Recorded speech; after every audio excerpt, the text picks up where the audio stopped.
Today we're going to talk about pruning tomatoes. I've already cleaned my tools with an alcohol wipe and my hands. Don't forget the handles of the tool. Why do you prune your fruit? Well, your tomatoes to have larger fruit, less disease, and to allow for air and sunshine.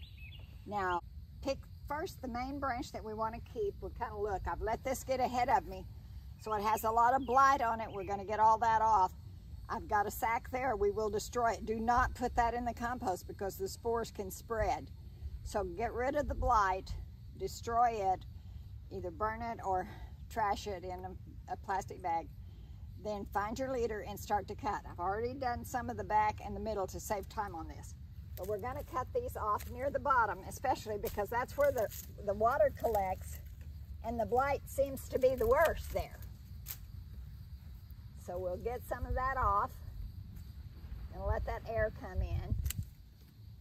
Now there may be, there's one, gotta get it. There may be some suckers that you want to get rid of because they get the nutrients from the plant. Like here's one coming out here. It's too big to pinch off with my fingers on the pruners. I've also got one here. You notice there's no fruit on it yet. Well, yes, there is a little bit. So I'm going to go ahead and cut this one because it has the blight on it. Let's get that off of there. You can see my tomatoes. This is an Arkansas Traveler. I like the Arkansas Travelers. They've always done well for me. I've got 2 plants of those this year. This, and I use the cages to hold them upright. This one is a sucker, but it's got bloom, but I'm going to go ahead and trim it because I want lots of air down there. This is a healthy branch. I'm going to save it for something here in a minute. And we're going to get this one over here. You can see that we've got most of the blight. Got most of the blight off of there, and that plant looks good. Now, if you don't want it to get real tall, you can prune some. If the deer don't beat you to it and prune the top for you. There's another sucker up there. Let's get rid of it while we're at it. And we'll just have this branch. It looks pretty good. We're going to keep this one here. We want to have lots of air, lots of sunlight. The sunlight will increase the vitamin C in your fruit.